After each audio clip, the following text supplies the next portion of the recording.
Hey there everybody, welcome back to one of my budgeting videos. This is a little bit different, I guess, than my other ones, and I don't think I'll have another one like this probably for a very long time.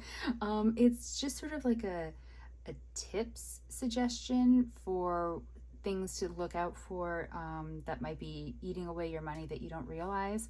I don't know that I've worded that very well. Basically, one of my credit cards, like the company sent me a new one because, you know, like just to make sure no fraud, blah, blah, blah. And it's my Neo card. And that card I use exclusively for any sort of monthly subscriptions, just because I like to keep those separate from the Visa that I kept racking up into debt, because then it was easier for me to see every month how much I was actually paying on these various subscriptions. And so it's been working out pretty well. It's like my mission every single paycheck. If there's a balance on the Neo card, it gets paid off no matter what, because I'm not carrying a balance on that card, and it's worked. I've never carried a balance on it, and it does actually help me to be able to see what I'm being charged monthly and if like subscription rates change, things like that. So I really like it. There are a couple things that I accidentally missed when I was moving everything over from the Visa to this card for being charged, but it'll be like a one-off thing here or there to the Visa card, and I'm kind of like, oh, oops. So overall, everything that auto charges goes to this Neo card. So I had to go in and go through the transactions on the Neo card to find out everything that does auto charge to it, so that I could then go and sign into all those various accounts to change the credit card information, which, can I tell you, was not fun, because who memorizes passwords to anything? So so I updated like I think 6 different accounts. But when I was in the process of doing this, so I use Apple, I have them for music and then also like cloud storage.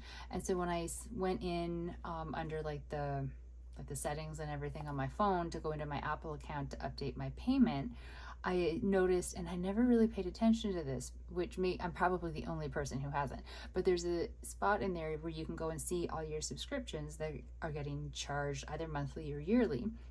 And when I was in there, I saw that I have an app, and I know I have the app. It's a language app. I'm trying to learn Korean, but I suck at learning languages, which is like a whole different thing.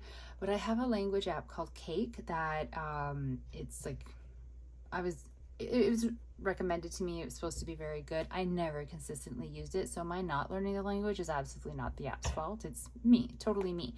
But it's coming up for renewal in January of 2025, and this app is $91.99 plus tax a year. And I had forgotten that last year it auto charged, and I got like the notification that it had auto charged and didn't have time to go in and cancel it, so I was just committed to having it for another year. And as you'll know if you watch any of my videos, because I happen to mention this way too often, I have a concussion, and I have had it for the entirety of this year. My brain has not been up to learning a language. My brain has been barely functioning. So I paid for it and then didn't use it like at all. I haven't opened it once, I don't think. So I saw that, I was like, yeah, I really need to cancel this app. And so I did, just immediately, without trying to think about it or justify keeping it for anything. I just canceled it. But then that got me wondering about like, what else? What else am I paying for in subscriptions to various things that maybe I don't need? Maybe I'll need them later and I'll have to sign back up. But right in this moment, what do I not need that I can cancel and save myself some money? And I found 3 of them. So basically my tip is like, go through your subscriptions. I don't know how it works for anything outside of like Apple, but go into the menu and pull up your subscriptions and see what exactly like is being charged that way, and then go through your credit card statements and look to see what's just auto charging, that you're just paying without even thinking about it, because it just shows up as a charge and you make the payment when like the payment is due, and you just kind of like keep on going with life without really evaluating it. Because I want to show you how much money I'm going to be saving per month and then over the span of the year just by canceling 4 apps. So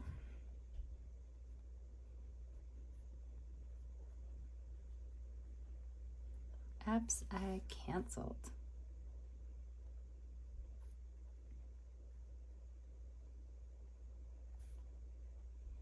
So the Cake language app,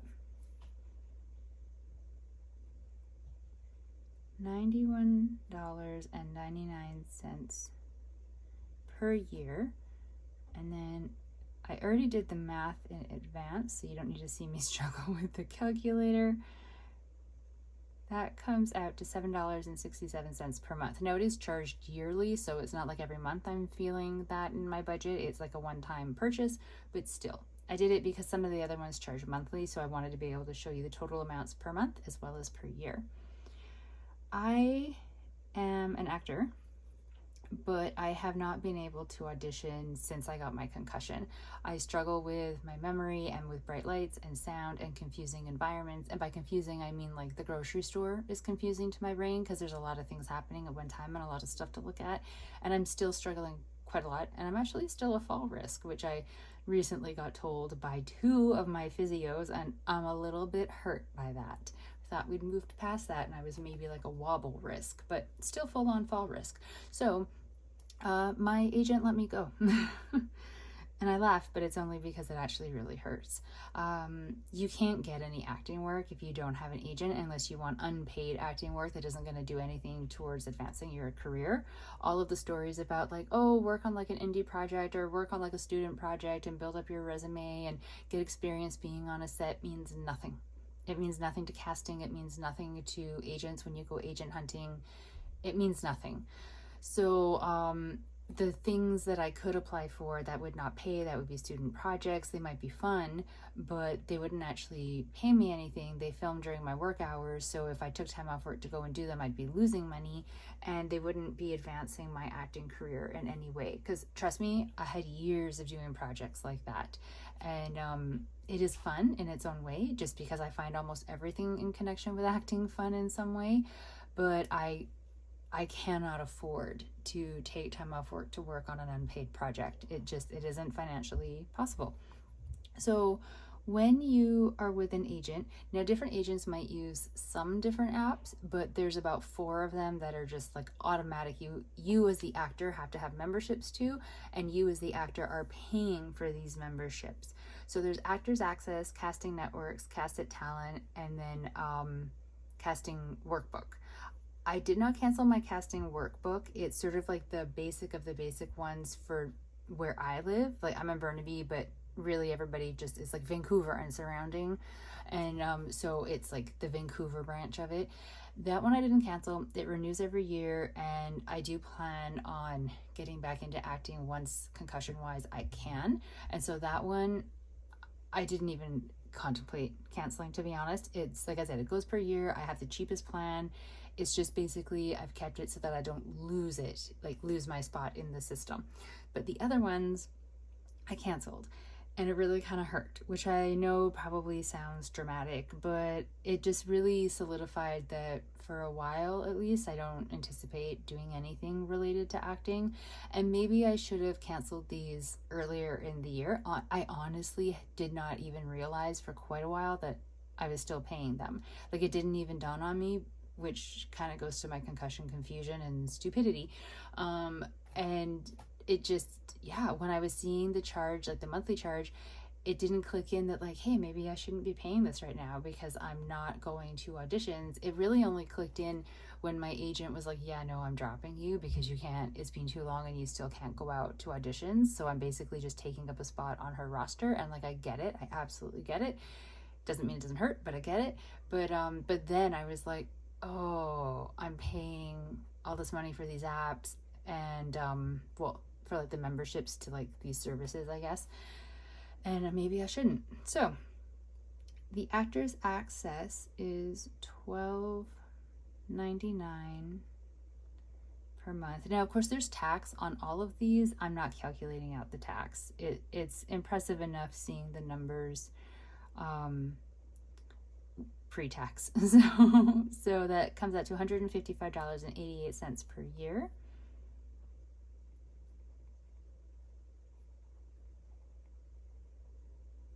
There's Casting Networks. I don't know why I keep putting app beside all of them, but I've already started, so I have to commit. $42.80 per month. So this is the big one. This one is the one that brings up my NeoBalance once a month. So I'll definitely notice the change with this gun, I think.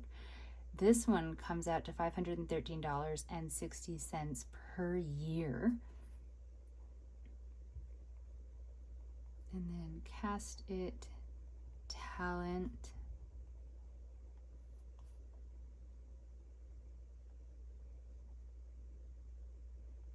is $19 per month, which comes out to $228 per year. So like the numbers add up, do you know? like they really do. So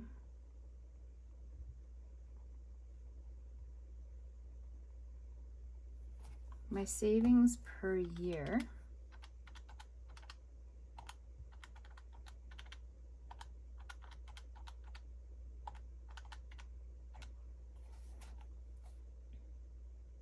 is going to be $989.47. Can you believe that? Like that, oh, the cost of things. When you add it up like that, it really just kind of puts it in perspective, I suppose.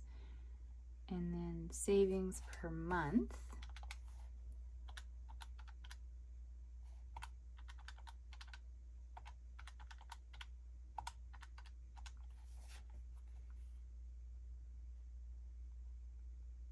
$82.46.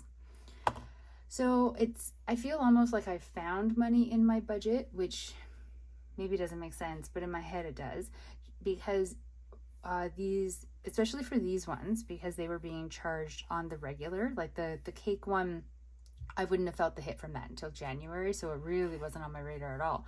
But the other ones, they are, because like they're monthly charges. So you know, like all of a sudden not having those charges, it's going to free up some money in the sense that it won't go onto my Neo credit card, which means that I won't be having to pay it down, which means it will be opening up money for me to put onto maybe the line of credit for debt, or maybe towards like living expenses, or, you know, like just there are many places the money could go that at this moment in time are more useful than any of these apps. So that's really just my very basic tip that you probably all already know, and it's basically just go take a look at your credit card statements, take a look at, if you have Apple, at your Apple subscriptions. If you have like an Android or a Google phone or something, whatever their version of subscriptions is, it's probably subscriptions, I just don't know where to find it. But just sort of go and take a look and take the time to see what you're actually paying for that maybe you don't realize is still being charged to you, and really make a decision. Do you need it? Even if it's something that you want, like I emotionally want these 3 acting apps because then it makes me feel like I haven't quit. But realistically, I cannot go and audition right now. I do not need these apps because I'm not going out and auditioning right now. So it just makes sense financially to cancel them and then to go and resubscribe once I'm in a different stage, right? Right. Just please nod and smile along with me, because it really does hurt that I've canceled them because it just feels like failure. But I know that while it may be failure with acting right now in this moment, and I know a lot of acting coaches and teachers that I've had who would be very, very mad at this decision, because the mentality is put yourself into millions of dollars of debt to always be continuing with acting, even if it's getting you nowhere. And I can't afford that. So instead, I'm trying to be financially smart, being a grown up about it a little bit, and continuing on with a job that pays me a regular wage, and canceling these.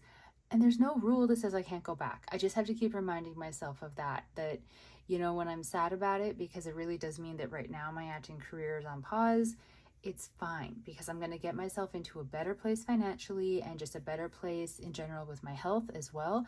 And then I will go back out there because I'll be able to afford to take some boot camps and some classes and some workshops and rev up my resume and get a new agent, and not start new because you start with all the knowledge that you've already gained, but try again.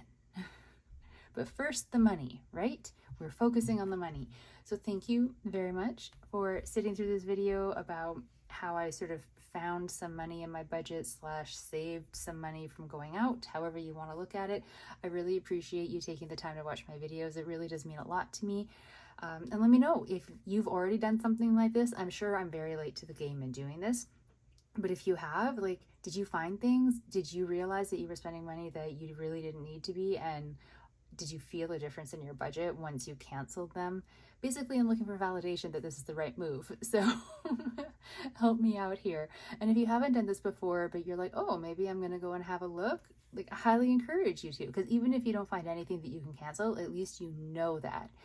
Or you might be like me, where you find 4 things that you cancel and you save yourself almost $1,000 for the upcoming year. Both are good.